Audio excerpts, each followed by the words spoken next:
aprovechemos estos últimos domingos del año litúrgico, que el evangelista Marcos nos ha acompañado este año y queda el domingo que viene, porque el último domingo del año litúrgico se lee San Juan. Cada evangelista tiene su estilo, como hoy también se hace muy presente. Marcos es muy escueto, con una pequeña palabrita sugiere mucho, como invitando a la oración, ¿no? Y los últimos domingos del año, decíamos, desde el anterior, este y dos más, como que la historia confesamos que Cristo es el principio y el fin, el alfa y la omega, contemplamos sobre cómo Dios nos conduce hacia esa esperanza de plenitud, que es Cristo como omega, ¿no? Nosotros confesamos con el Apocalipsis, Cristo es el alfa y la omega. Por tanto, Cristo es nuestro fin, el escatón, el fin de todas las cosas. A Él nos dirigimos, a Él se dirige la creación. Y entonces, cuando pensamos en el fin, los cristianos, pensamos en el juicio, donde en ese encuentro con la omega, con Cristo, el fin de todo, se hará de manifiesto las cosas. Y entonces anticipamos esa pregunta sobre cómo juzga Jesús, cómo será el juicio. Es importante porque hay mucha gente que tiene mal enseñado y por tanto mal aprendido como una imagen atemorizante del juicio final. Y es una cosa muy mal enseñada.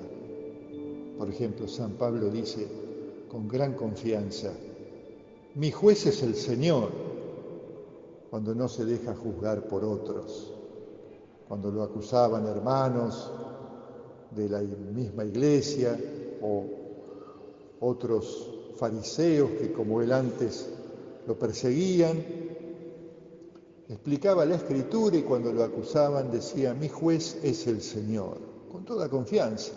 Tenemos que aprender a decir, mi juez es el Señor. O como también decía Jesús, no juzguen y no serán juzgados. En lugar de juzgarnos unos a otros, y ahí seremos juzgados. En cambio, el que no juzga no es juzgado, o es juzgado por el Señor que es misericordia. Y entonces en la escena del Evangelio de hoy vemos a Jesús.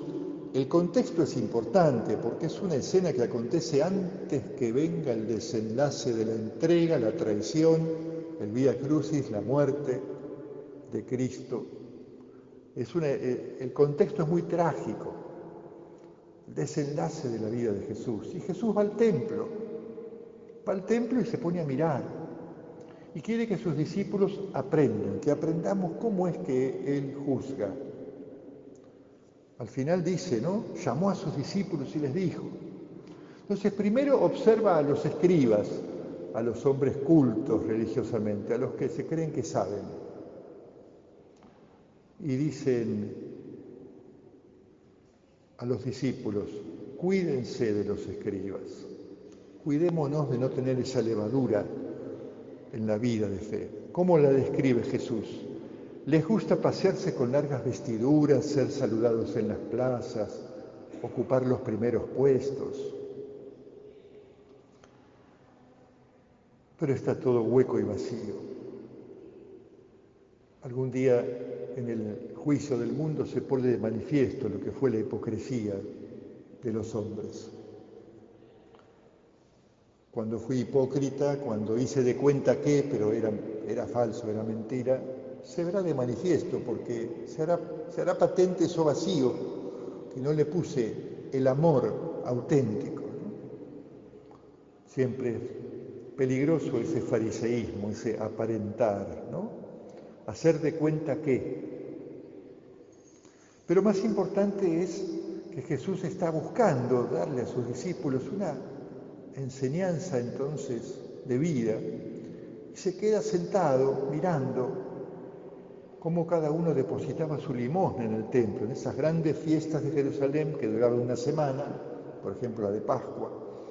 Había algún momento en que era público cómo se depositaban las ofrendas con las cuales se sostenía el templo y además se hacía toda la caridad del templo y otras cosas.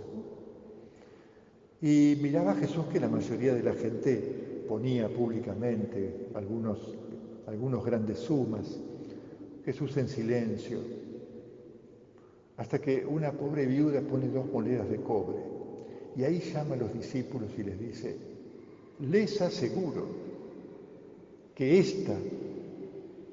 esta sí, puso más que cualquiera de los otros. Porque daban de lo que les sobraba, pero esta mujer dio todo lo que tenía. Entonces, ahí ven con un ejemplo real en el templo, tan sencillo, Jesús enseña cómo es el juicio. El juicio donde se pondrá de manifiesto aquellos actos de amor que hoy no se ven. Les aseguro que puso mucho más que los demás. Eso no se ve, porque los juicios humanos es sobre los números, y los números cantan, como se suele decir. Y los números dicen quién puso más. Pero la matemática del cielo es otra. Hay un más que no tiene que ver con la cantidad, sino con la calidad del amor. Dio todo lo que tenía, puso más que todos los demás. Así mira Dios y en el juicio quedará manifiesto y tendrán un valor inmenso, siempre más grande del amor vivido en esa comunión de los santos, que es el cielo, que esperamos patente, todo el amor que hoy es despreciado o que es invisible será patente. Y aquello que parecía que, pero no era, quedará chiquitito y, llegado el caso, vacío. Entonces, cuando San Pablo dice, mi juez es el Señor, tenemos esta escena de Jesús de hoy, ¿no? El amor pleno que da toda la vida. Esa es nuestra búsqueda, ¿no? Llegar a dar la vida. Practicar cotidianamente en las situaciones que Dios nos pone, dar la vida. Con la intención de darla totalmente, en el aquí y ahora chiquitito y temporal que vivimos este domingo o esta semana, dar la vida. Hasta un día darla totalmente cuando la ponemos en manos de Dios en la muerte. Y entonces nuestro juez es el Señor Jesucristo, que hará patente el amor vivido. Esa es nuestra cotidianidad sencilla. Esta es una catequesis del juicio real, ¿no? Y podemos terminar mencionando que esto nos lleva directamente al gesto de las ofrendas de la misa, ¿no? Cuando presentamos el pan y vino, que son símbolos de nuestra vida, ¿no? ¿Por qué? Porque se acuerdan que venimos comentando el domingo siguiente a los sábados en que hay jornada sinodal en Buenos Aires, hacemos una breve mención a cuál fue el contenido de ayer de la jornada sinodal, que cuando termine el sínodo, que faltan 2 sesiones a fin de noviembre, empezaremos a trabajar más intensamente en nuestra comunidad. Pero no queremos dejar que haya una mención cada domingo, después de un sínodo, con todos los que nos reunimos en la Eucaristía del Domingo del Señor. Y justamente el tema de ayer tenía que ver con la espiritualidad, con la vida sacramental, con la bendición, con la alegría de la fe, con que enfrentamos las dificultades, con la espiritualidad, con las espiritualidades cuya idea principal era, que se debatía mucho, tenemos que aprender los nuevos lenguajes para cantar nuestra fe en nuestra ciudad. No significa pensar en mi espiritualidad privada, sino la espiritualidad y las espiritualidades de los lenguajes de nuestra ciudad, en ese lenguaje cantar la fe. Vieron que seguimos mucho ese ícono, esa figura, esa escena del encuentro de Isabel con María. María va para visitarla, ambas embarazadas de Jesús, de Juan Bautista, y está el gozo de la celebración. Feliz de ti que has creído. Y María contesta con un salmo, comparte un cántico de alabanza, que todos lo conocemos. Mi alma canta la grandeza del Señor, mi espíritu se estremece de gozo en Dios mi Salvador, porque miró la pequeñez de su servidora. Como esta viuda, Jesús miró la pequeñez de su ofrenda y vio que era más que todos los demás. María canta que miró la humildad y sencillez de María, su servidora, y le fue dado el darnos a todos al Señor de la vida. Esa es la alabanza de la Eucaristía, de los sacramentos, del bautismo, de la oración, la bendición, el saludar felicitando, bienaventurada que has creído, feliz de ti que has creído. Es el meollo de nuestra oración. Entonces muchas veces tenemos una oración mecánica, repetitiva, intimista, que más bien parece la de los fariseos y escribas. Y el Espíritu nos lleva a una oración que busca, con el lenguaje de hoy, dónde está Dios en esos encuentros que el de María e Isabel fue en la casa, no fue en el templo de Jerusalén. Fue y la visitó en su casa.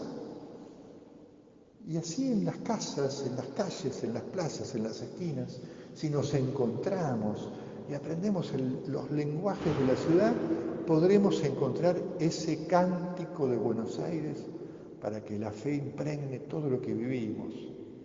También lo difícil, malo, la cruz de cada día, pero sobre todo las esperanzas, las iniciativas, los emprendimientos, sin esa oración, sin ese impulso,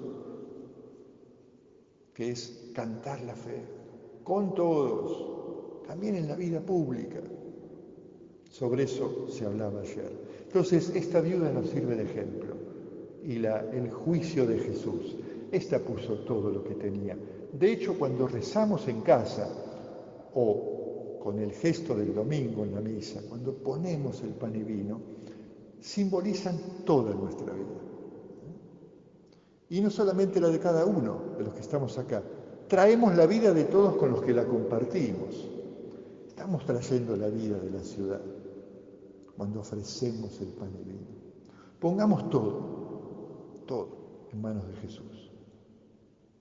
Como transfigura el pan y vino en su cuerpo y sangre, transfigura nuestra vida en una comunión de fe y amor para que seamos pueblo peregrino de Dios, que peregrinamos con la fiesta de la fe, con la alegría del amor compartido, enfrentamos las encrucijadas y dificultades de cada día, aunque sea el combate de la fe, aunque sea un combate como el de los jinetes del Apocalipsis, con cosas amenazadoras. Con la luz de la fe celebrada podemos dar testimonio de fe y amor, hacer ese reino de Jesús, el de la mansedumbre, el del amor, que es más fuerte que la prepotencia de los poderosos. Porque esta mujer dio mucho más que los demás, también tiene que ver con el juicio de Jesús en la historia. Los que aman dan más y son los que fundan la comunión de los hombres. Cada generación, de generación en generación. ¿Qué haces?